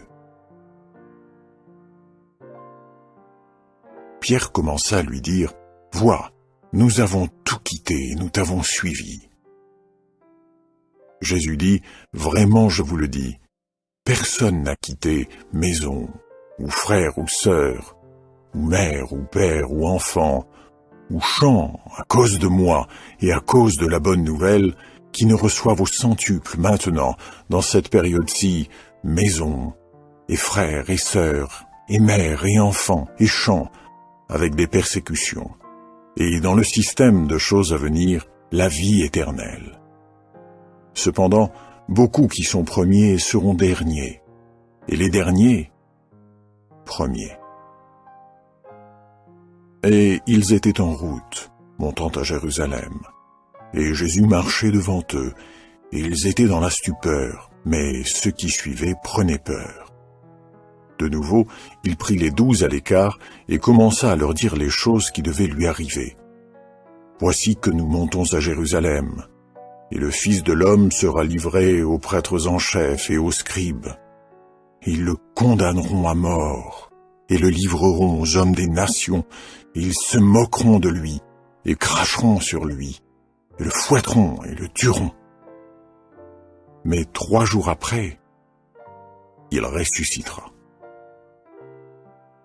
Et Jacques et Jean, les 2 fils de Zébédée, s'avancèrent vers lui et lui dirent, « Enseignant, nous voulons que tu fasses pour nous ce que nous te demanderons. » Il leur dit, « Que voulez-vous que je fasse pour vous ?» Ils lui dirent, « Accorde-nous de nous asseoir, l'un à ta droite et l'autre à ta gauche, dans ta gloire. » Mais Jésus leur dit, « Vous ne savez pas ce que vous demandez.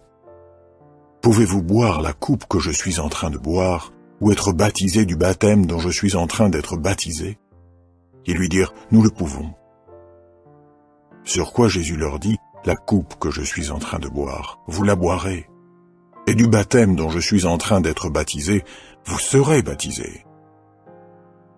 Cependant, de s'asseoir à ma droite ou à ma gauche, cela n'est pas mien pour le donner, mais cela appartient à ceux pour qui cela a été préparé. » Eh bien, quand les 10 autres apprirent cela, ils commencèrent à s'indigner contre Jacques et Jean. Mais Jésus, après les avoir appelés à lui, leur dit, « Vous savez que ceux qui paraissent gouverner les nations les commandent en maître, et que leurs grands exercent le pouvoir sur elles. Cela ne se passe pas ainsi parmi vous. Mais quiconque veut devenir grand parmi vous doit être votre serviteur, et quiconque veut être premier parmi vous doit être l'esclave de tous. Car le Fils de l'homme lui-même est venu non pas pour être servi, mais pour servir et donner son âme comme rançon en échange de beaucoup. » Et ils arrivèrent à Jéricho. Mais comme lui et ses disciples et une foule considérable sortaient de Jéricho, Bartimée, le fils de Timée, un mendiant aveugle, était assis au bord de la route. Quand il entendit que c'était Jésus le Nazaréen, il commença à crier et à dire « Fils de David, Jésus, aie pitié de moi !» Et beaucoup lui disaient d'un ton sévère de se taire, mais il criait d'autant plus « Fils de David, aie pitié de moi !» Jésus s'arrêta donc et dit « Appelez-le !» Et ils appelèrent l'aveugle en lui disant « Prends courage, lève-toi, il t'appelle. » Jetant son vêtement de dessus, il sauta sur ses pieds et alla vers Jésus. Et en réponse, Jésus dit « Que veux-tu que je fasse pour toi ?» L'aveugle lui dit « Rabouni, que je retrouve la vue. »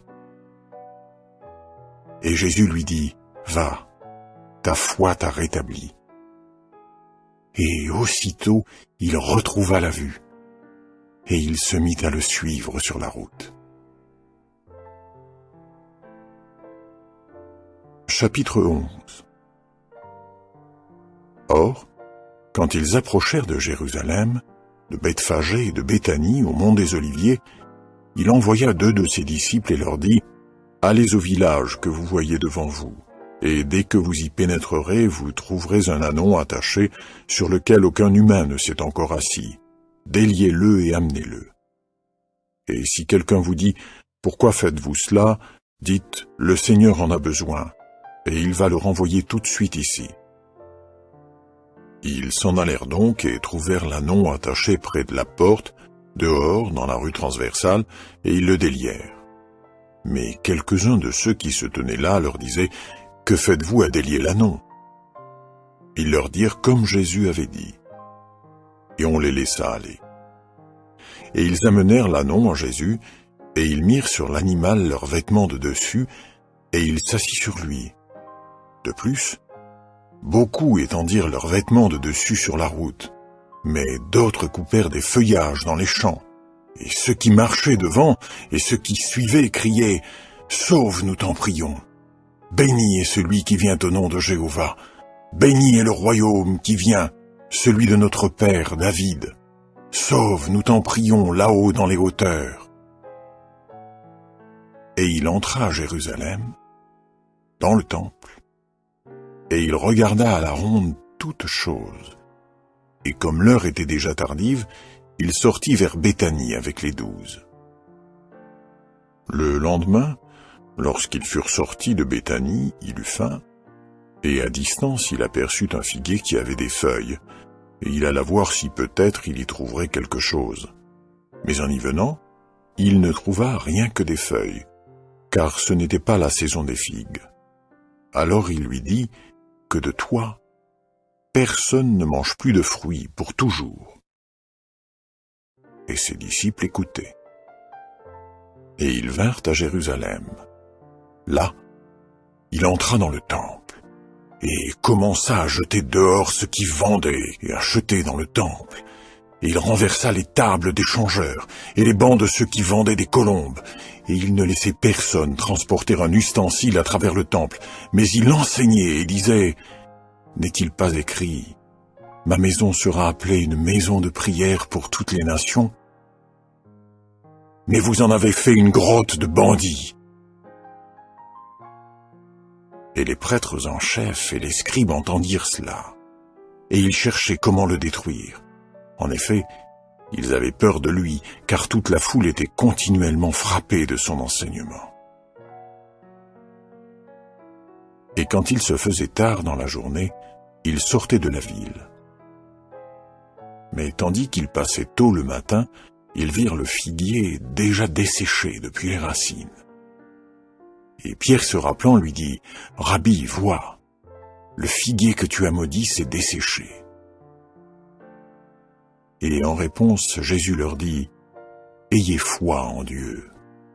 Vraiment, je vous dis que quiconque dit à cette montagne « Sois soulevé et jeté dans la mer », et qui ne doute pas dans son cœur, mais a foi que ce qu'il dit va arriver, cela se fera pour lui. C'est pourquoi je vous le dis, tout ce que vous demandez en priant, ayez foi que vous l'avez pour ainsi dire reçu, et vous l'aurez. Et lorsque vous êtes debout en prière, pardonnez ce que vous pouvez avoir contre quelqu'un, afin que votre Père qui est dans les cieux vous pardonne aussi vos fautes. Et ils vinrent de nouveau à Jérusalem. Et comme ils marchaient dans le temple, les prêtres en chef, les scribes et les anciens vinrent à lui et se mirent à lui dire « Par quel pouvoir fais-tu ces choses ? Ou qui t'a donné ce pouvoir pour les faire ?» Jésus leur dit « Je vais vous poser une seule question. Vous me répondez, et je vous dirai moi aussi par quel pouvoir je fais ces choses. Le baptême de Jean était-il du ciel ou des hommes? Répondez-moi. » Ils se mirent alors à raisonner entre eux en disant « Si nous disons du ciel, il dira « Pourquoi donc ne l'avez-vous pas cru? Mais osons-nous dire des hommes ?» Ils avaient peur de la foule, car tous tenaient que Jean avait été réellement un prophète. Eh bien, répondant à Jésus, ils dirent « Nous ne savons pas. » Et Jésus leur dit « Moi non plus, je ne vous dis pas par quel pouvoir je fais ces choses. » Chapitre 12. De plus, il commença à leur parler par des exemples. Un homme avait planté une vigne, et l'avait entourée d'une clôture. Il avait creusé une cuve pour le pressoir, et érigé une tour. Puis il la louait à des cultivateurs, et il est parti en voyage à l'étranger. Or, le moment venu, il a envoyé un esclave vers les cultivateurs pour recevoir des cultivateurs une part des fruits de la vigne. Mais ils l'ont pris, battu et renvoyé, vide. Et de nouveau, il leur a envoyé un autre esclave. Et celui-là, ils l'ont frappé à la tête et l'ont déshonoré. Et il en a envoyé un autre, et celui-là, ils l'ont tué. Et beaucoup d'autres. Certains, ils les ont battus, et certains, ils les ont tués. Il en avait encore un fils bien-aimé. Il l'a envoyé vers eux le dernier en disant « Ils respecteront mon fils ». Mais ces cultivateurs-là se sont dit entre eux « Voici l'héritier, venez, tuons-le, et l'héritage sera à nous ». Alors ils l'ont pris et l'ont tué, et ils l'ont jeté hors de la vigne. Que fera le propriétaire de la vigne? Il viendra et détruira les cultivateurs, et il donnera la vigne à d'autres. N'avez-vous jamais lu cette parole de l'Écriture? La pierre que les bâtisseurs ont rejetée, c'est elle qui est devenue la principale pierre angulaire. C'est de Jéhovah que cela est venu, et c'est une chose merveilleuse à nos yeux. Et ils cherchaient à se saisir de lui, mais ils avaient peur de la foule, car ils avaient remarqué que c'était à leur intention qu'il avait donné cet exemple. Ils le laissèrent donc et s'en allèrent. Ensuite, ils lui envoyèrent quelques-uns des pharisiens et des gens du parti d'Hérode pour l'attraper dans ses paroles. Ceux-ci lui dirent en arrivant, « Enseignant, nous savons que tu es véridique et que tu ne te soucies de personne, car tu ne regardes pas à l'apparence des hommes, mais tu enseignes la voie de Dieu en accord avec la vérité. Est-il permis ou non de payer à César l'impôt par tête? Devons-nous payer ou ne devons-nous pas payer ?» Discernant leur hypocrisie, il leur dit, « Pourquoi me mettez-vous à l'épreuve?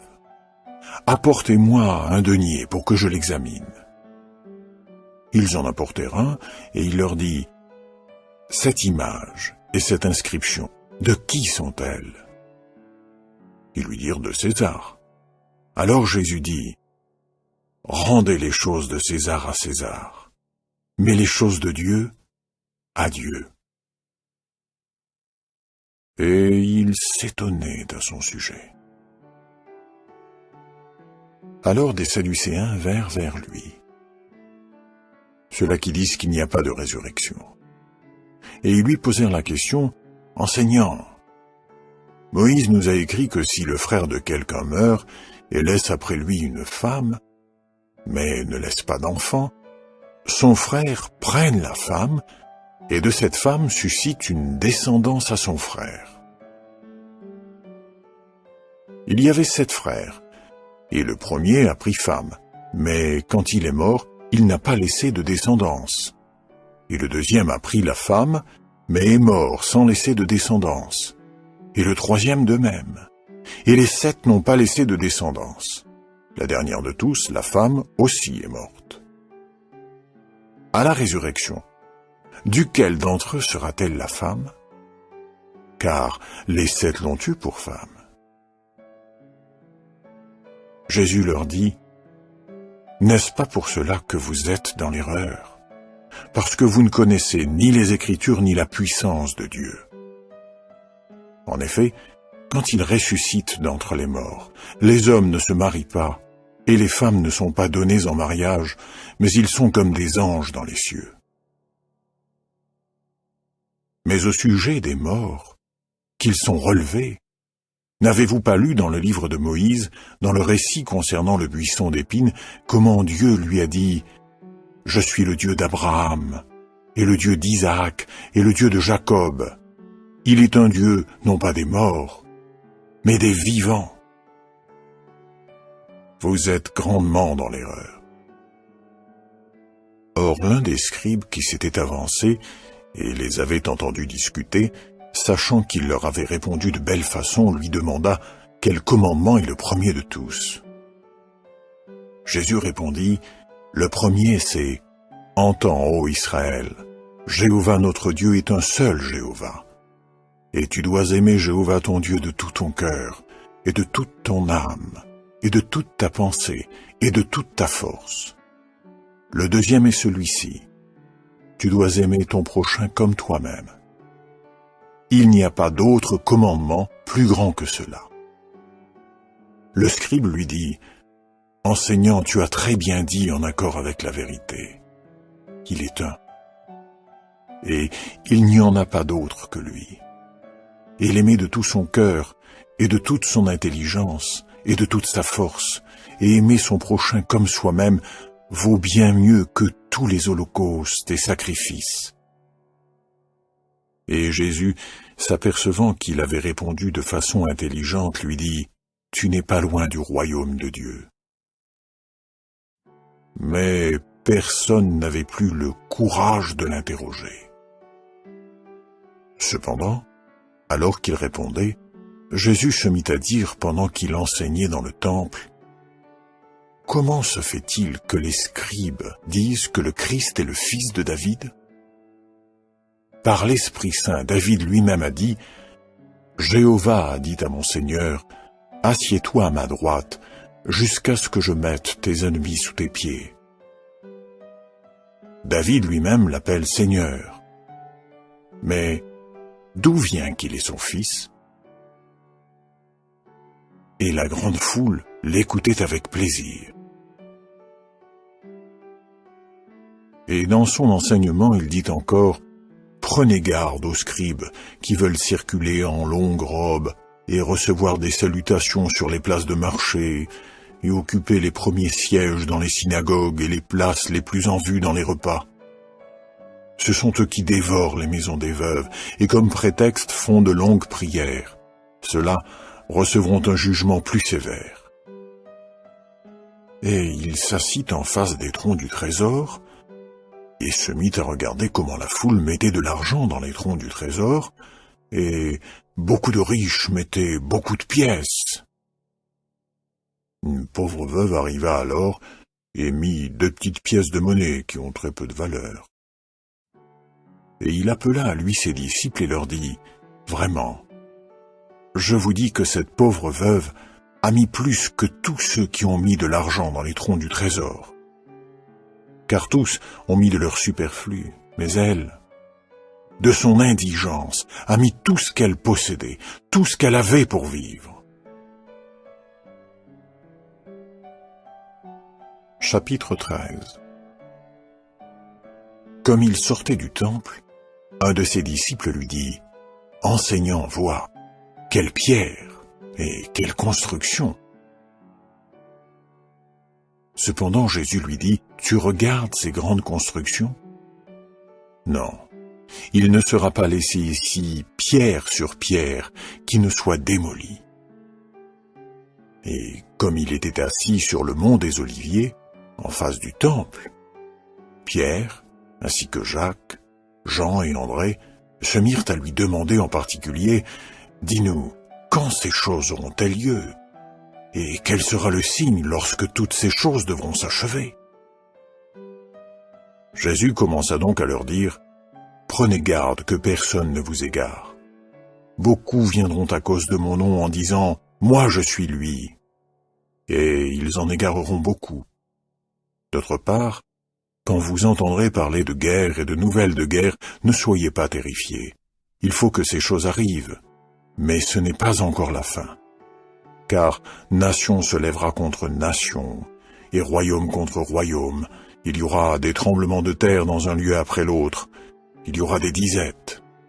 Ces choses sont un commencement de douleur. Quant à vous, prenez garde à vous-même. On vous livrera à des tribunaux locaux, et vous serez battus dans des synagogues, et vous serez traduits devant des gouverneurs et des rois à cause de moi, en témoignage pour eux. De plus, il faut d'abord que la bonne nouvelle soit prêchée dans toutes les nations. Mais quand on vous conduira pour vous livrer, ne vous inquiétez pas d'avance de ce que vous devrez dire. Mais ce qui vous sera donné à cette heure-là, cela, dites-le. Car vous n'êtes pas ceux qui parlent, mais c'est l'Esprit Saint. En outre, le frère livrera son frère à la mort, et le père un enfant. Et les enfants se dresseront contre les parents, et les feront mettre à mort, et vous serez les objets de la haine de tous à cause de mon nom. Mais celui qui aura enduré jusqu'à la fin, celui-là sera sauvé. Cependant, quand vous apercevrez la chose immonde qui cause la désolation se tenir là où elle ne doit pas être, que le lecteur exerce son discernement, alors que ceux qui sont en Judée se mettent à fuir vers les montagnes, que l'homme qui est sur le toit en terrasse ne descende pas et n'entre pas à l'intérieur pour emporter quelque chose de sa maison, et que l'homme qui est dans les champs ne retourne pas aux choses qui sont derrière pour prendre son vêtement de dessus. Malheur aux femmes enceintes et à celles qui allaiteront en ces jours-là. Priez sans cesse pour que cela n'arrive pas en hiver, car ces jours-là seront des jours d'une tribulation telle qu'il n'y en a pas eu depuis le commencement de la création que Dieu a créée, jusqu'à ce temps-là, et qu'il n'y en aura plus. En effet, si Jéhovah n'avait écourté les jours, nulle chair ne serait sauvée. Mais à cause de ceux qui ont été choisis, et qu'il a choisis, il a écourté les jours.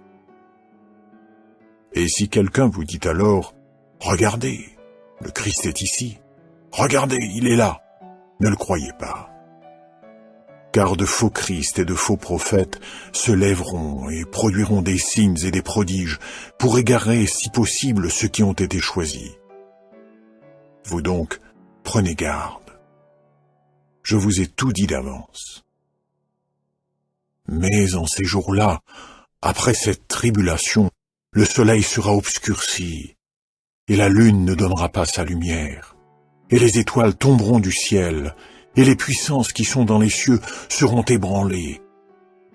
Et alors, ils verront le Fils de l'homme venir dans des nuages, avec grande puissance et gloire. Et alors, il enverra les anges, et rassemblera ceux qu'il a choisis depuis les 4 vents, depuis l'extrémité de la terre jusqu'à l'extrémité du ciel. Du figuier, apprenez donc cet exemple. Dès que sa jeune branche devient tendre et pousse ses feuilles, vous savez que l'été est proche. De même vous aussi, quand vous verrez ces choses arriver, sachez qu'il est proche aux portes. Vraiment, je vous le dis, non, cette génération ne passera pas que toutes ces choses n'arrivent. Le ciel et la terre passeront, mais mes paroles ne passeront pas. Quant à ce jour-là, ou à l'heure, personne ne les connaît. Ni les anges dans le ciel, ni le Fils, mais seulement le Père. Faites attention. Tenez-vous éveillés, car vous ne savez pas quand ce sera le temps fixé. C'est comme un homme partant en voyage à l'étranger qui a quitté sa maison et a donné le pouvoir à ses esclaves, à chacun son ouvrage, et a ordonné au portier de veiller. Veillez donc, car vous ne savez pas quand le maître de la maison vient, ou tard dans la journée, ou à minuit, ou au chant du coq, ou tôt le matin, afin que, lorsqu'il arrivera soudain, il ne vous trouve pas endormi. Mais ce que je vous dis, je le dis à tous, veillez.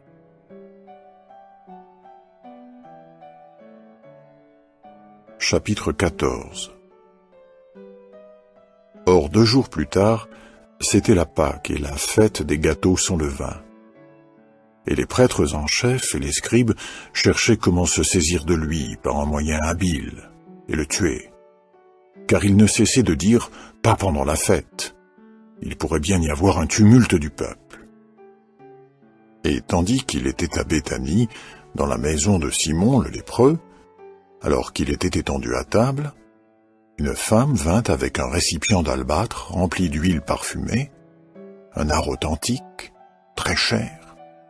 Ouvrant le récipient d'albâtre, elle se mit à verser l'huile sur sa tête, mais il y en avait qui exprimaient entre eux leur indignation. Pourquoi y a-t-il eu ce gaspillage d'huile parfumée, car cette huile parfumée pouvait être vendue pour plus de 300 deniers et être donnée aux pauvres. Et ils s'irritaient beaucoup contre elle. Mais Jésus dit, « Laissez-la. Pourquoi voulez-vous lui causer des ennuis? Elle a fait une belle action à mon égard. Toujours en effet, vous avez les pauvres avec vous, et quand vous voulez, vous pouvez toujours leur faire du bien. Mais moi, vous ne m'avez pas toujours. » Elle a fait ce qu'elle a pu. Elle a entrepris d'avance de mettre de l'huile parfumée sur mon corps en vue de mon enterrement. Vraiment, je vous le dis, partout où la bonne nouvelle sera prêchée, dans le monde entier, on racontera aussi en souvenir d'elle ce que cette femme a fait. Et Judas Iscariote, l'un des 12, s'en alla vers les prêtres en chef pour le leur livrer. Quand ils entendirent cela, ils se réjouirent et promirent de lui donner de l'argent. Et ils cherchaient comment le livrer opportunément.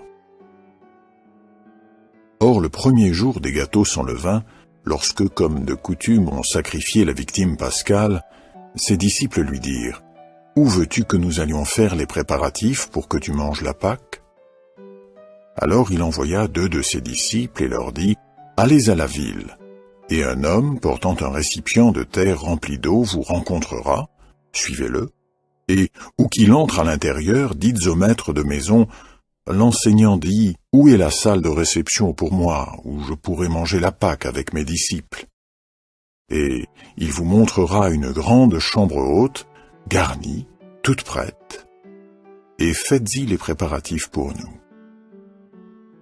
Les disciples sortirent donc, et ils arrivèrent à la ville et trouvèrent les choses comme il le leur avait dit, et ils firent les préparatifs pour la Pâque.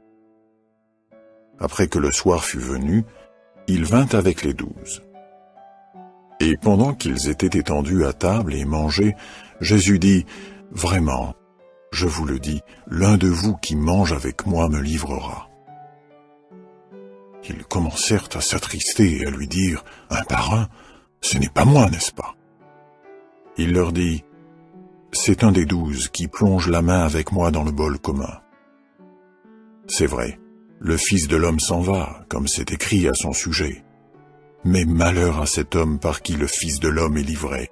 Il aurait mieux valu pour cet homme-là qu'il ne soit pas né. » Et pendant qu'il continuait à manger, il prit un pain, dit une bénédiction, le rompit, et le leur donna, et dit, « Prenez, ceci représente mon corps. » Et prenant une coupe, il rendit grâce, et la leur donna, et ils en burent tous. Et il leur dit, « Ceci représente mon sang de l'alliance qui va être répandu en faveur de beaucoup.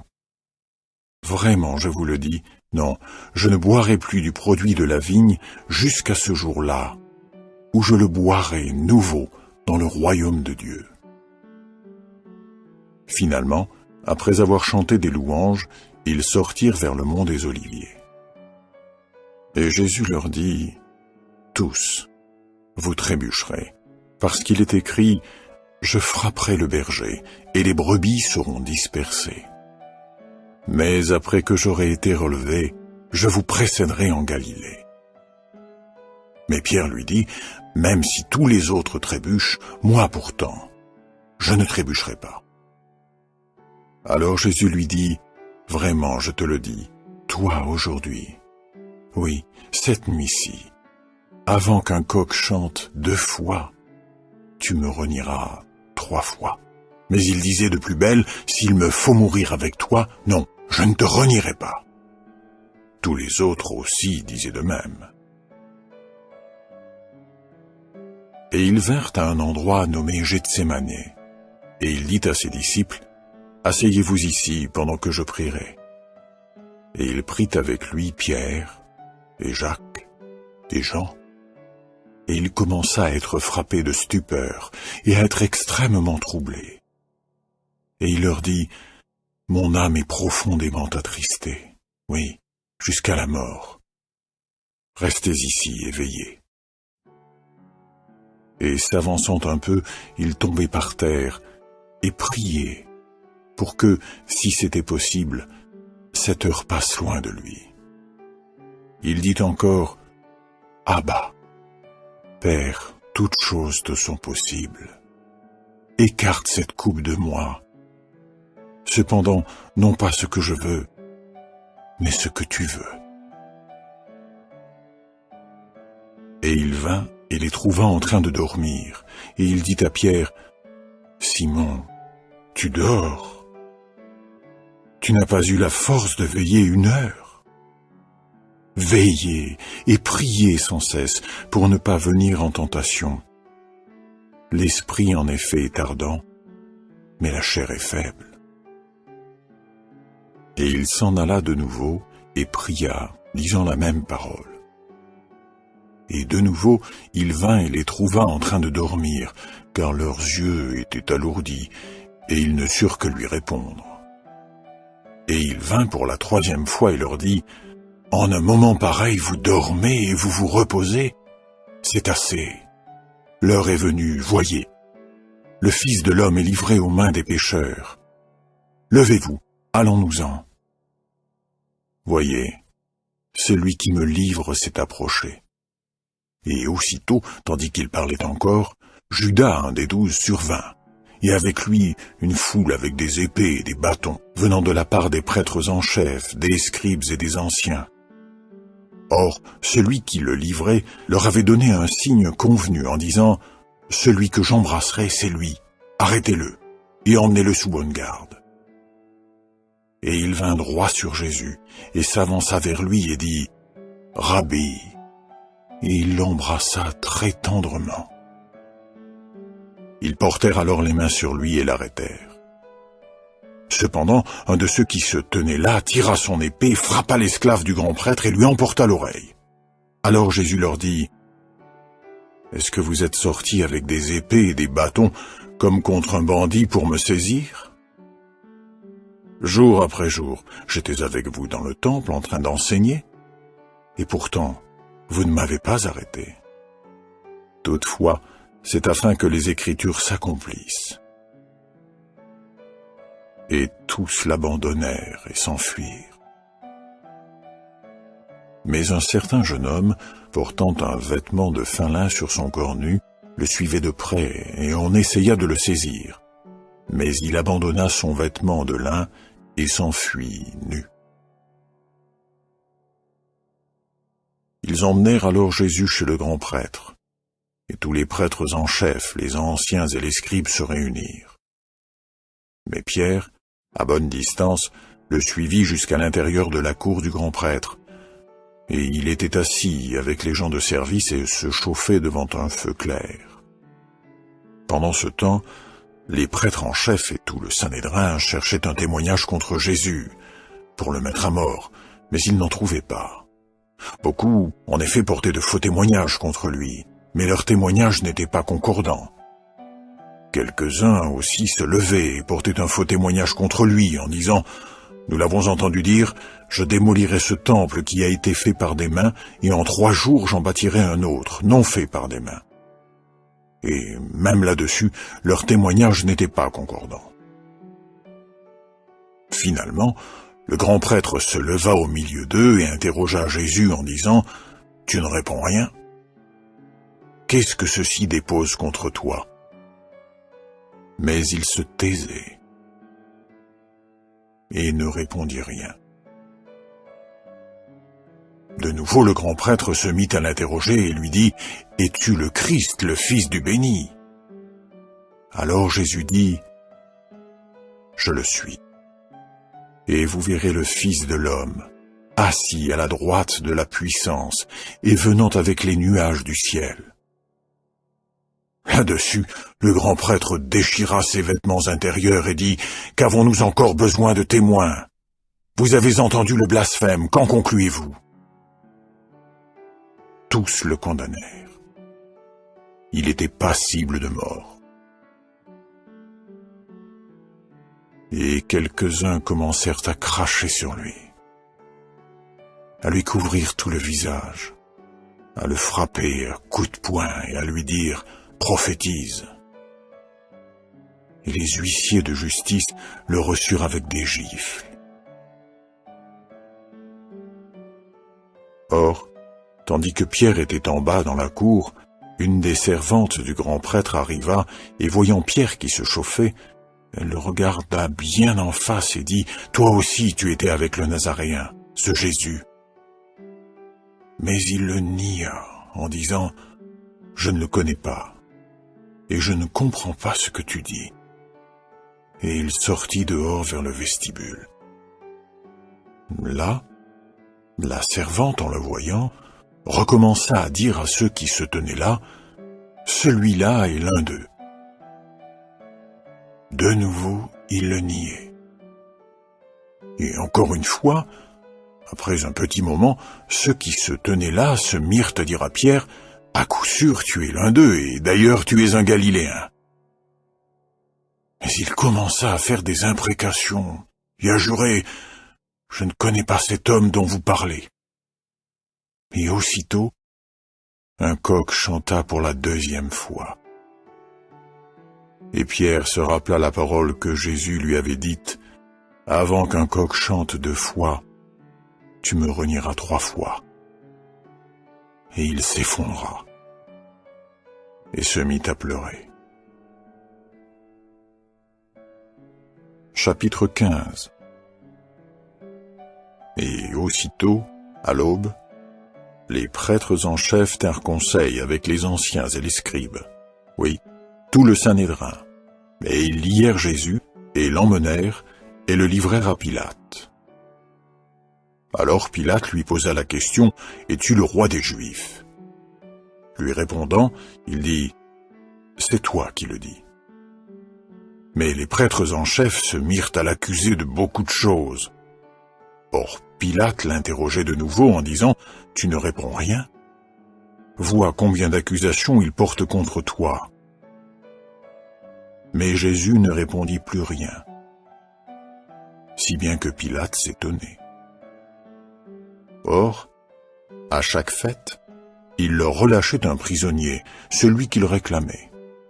À l'époque, il y avait celui qu'on appelait Barabbas aux chaînes avec les séditieux, qui dans leur sédition avaient commis un meurtre. La foule monta donc, et commença à réclamer selon ce qu'ils faisaient d'habitude pour eux. Pilate leur répondit en disant « Voulez-vous que je vous relâche le roi des Juifs ?» Car il se rendait compte que c'était par envie que les prêtres en chef l'avaient livré. Mais les prêtres en chef excitèrent la foule pour qu'ils leur relâchent plutôt Barabbas. De nouveau, en réponse, Pilate leur disait « Que ferai-je donc de celui que vous appelez le roi des Juifs ?» Encore une fois, ils crièrent « Attache-le sur un poteau !» Mais Pilate leur dit encore « Mais enfin, quel mal a-t-il fait ?» Cependant, ils crièrent encore plus fort « Attache-le sur un poteau !»